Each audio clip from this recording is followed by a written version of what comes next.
Hello and welcome back to Kerbal Space Program 2. Yes, as you can see in this video, we are launching a sky crane. This sky crane will actually drop a rocket onto our stranded Kerbal from the last episode that he will use to get back home. Yep. Well, back to the space station. Well, not really space station, but the vehicle that will get him back home. Yep, there it is. This rocket was actually a pain to launch. It was super wobbly. It's still the biggest problem in Kerbal Space Program 1. And if you would like to continue to see me experience problems in Kerbal Space Program 2, if you could like, share, comment, and subscribe on this video, and maybe even hit that little ring bell symbol thing. Yeah, it helps a lot. It helps this channel get bigger, which even if you even if you don't enjoy my content, it would be nice to just get a little bit of a like in there. It always helps. It helps me. You don't have to like, and even a dislike. Any engagement actually helps. Like, dislike it all you want, like it all you want. If you like either of those things, that would be nice. Anyway, now we are actually circularizing our orbit around Kerbal using an orbital injection burn. Sounds pretty good to me. I've been using the tuba engine. I love the tuba engine, by the way. I did a little time skip here of me avoiding giving anyone who has epilepsy just the worst day. When I skipped ahead to do the actually get like a good encounter, like a good transfer window, I just left it open on Jeb inside of a capsule on one of the things, and it was just constantly flashing for like 3 minutes, and that no one wants to see that. I didn't want to see that, and especially if it's sped up, it's just like staring into a strobe light for like a solid minute. So it's nothing worth watching. Anyway, here we are. We're using the tuba engine to fly us all the way to Duna.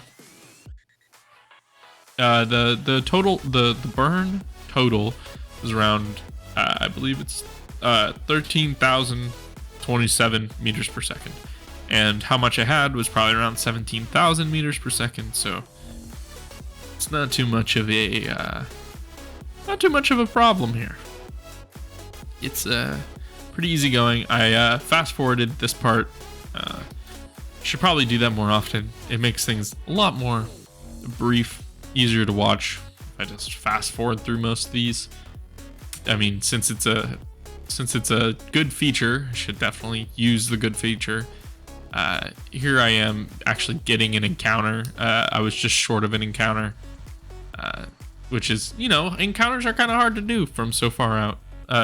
So yeah, here I'm making an actual encounter.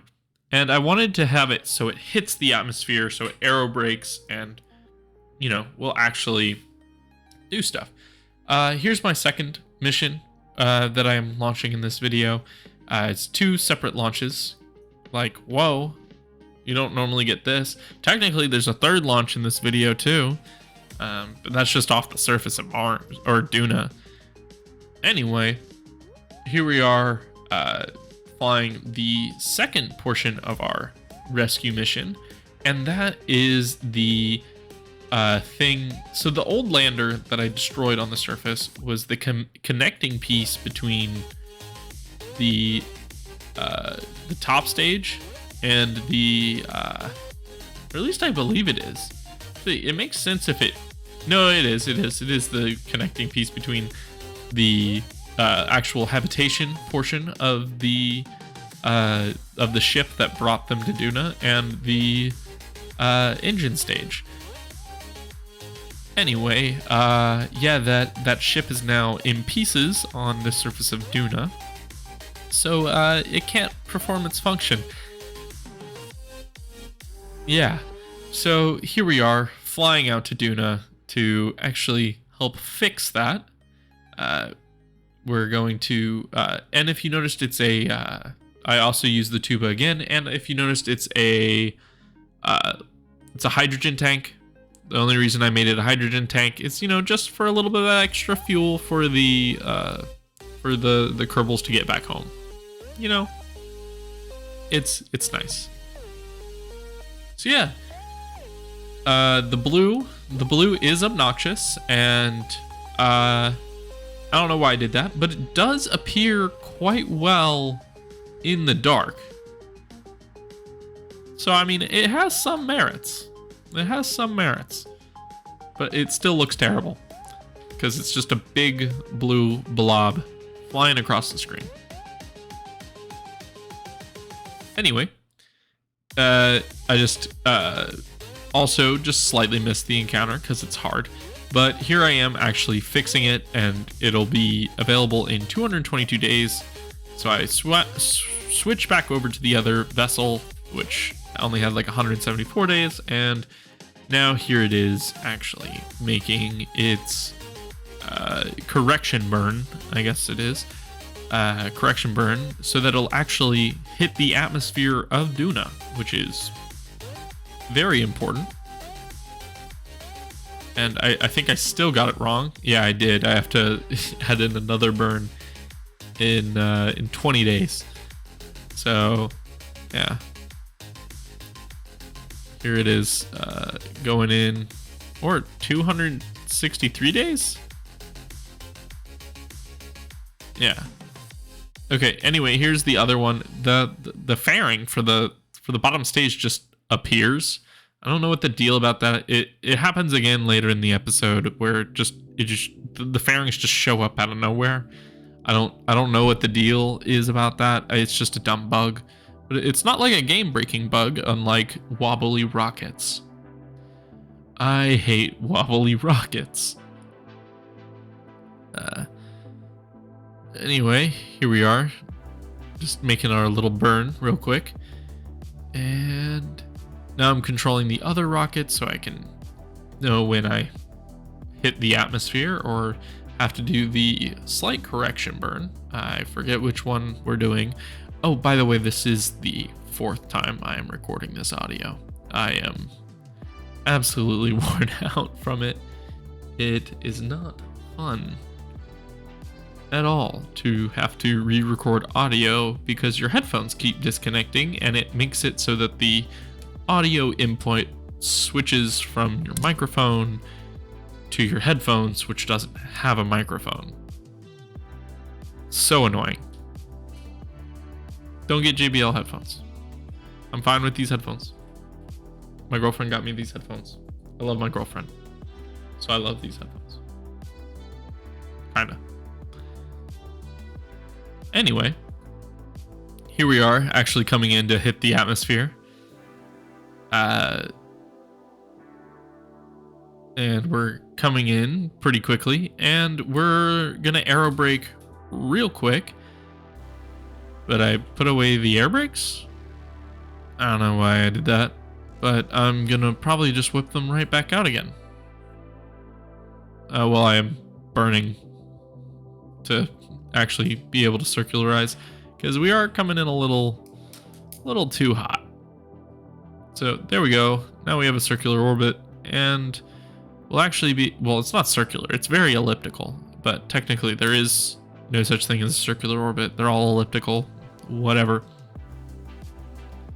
Anyway, I had to switch to the other one, and here this one is. It's coming into Duna. It's gonna, do a quick little circular, well, it's gonna capture. It's gonna perform a capture burn. That's what I've been trying to say. It's gonna perform a capture burn. There it is. There it is, performing the capture burn. And here it is, also experiencing a very annoying bug where the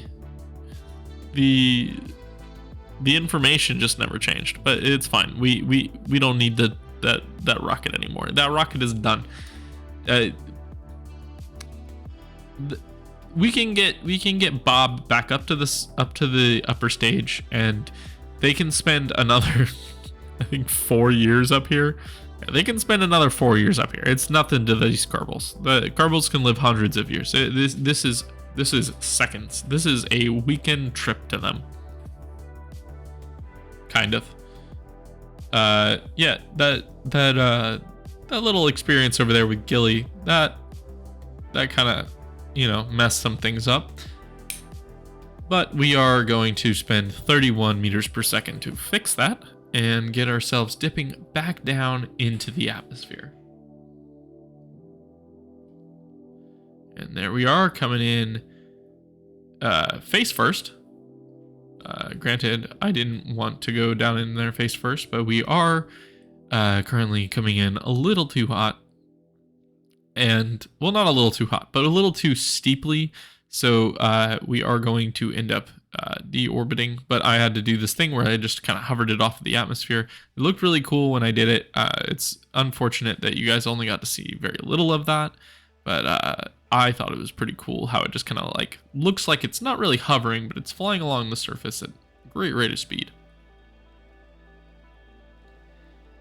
Anyway, I had to get it a decent way above the atmosphere so that I could change it and so that it could actually land near our thing. Because imagine how much it would suck if that we were like 30 kilometers away, or even 20 kilometers away, or even 10 kilometers away. Wink, wink, nudge, nudge. That's how far I get it away. Which sucks. I wasn't exactly very accurate. I thought aerobraking would do a little bit more, but I came in way too high, and yeah, it wasn't the best. I tried to slow down more, but I was afraid of running out of fuel. I only had like 1,000. Or well, I had 1,600 meters per second left. I didn't know if that would lower if I got further into the atmosphere. I'm not a rocket scientist yet. I don't know these things. Here we are, lowering ourselves. Well, we're parachuting in. The sky crane is going to be active. It's yeah, there we are. We're using the sky crane to slow ourselves down enough so that we don't break our landing legs when we hit the surface. But there we go. It fell over anyway, which is fine-ish. We didn't want to do that, but there we go. We did it anyway. And now we're kind of sitting on our side. And now I had to walk Bob all the way over there. See, we started at the 12-minute mark, or not even the 12-minute mark, probably the 11-minute mark or the 10-minute mark. And yeah, now we're at 15, 16, 17, 18, 19, 20 minutes in, or 10 minutes. I did that for 10 minutes. Let's see how far we get. All right. So we keep going.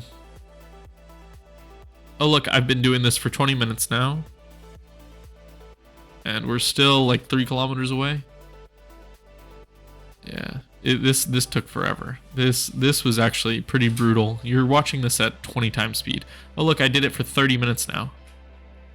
And oh, we're almost to 40 minutes of running in one direction.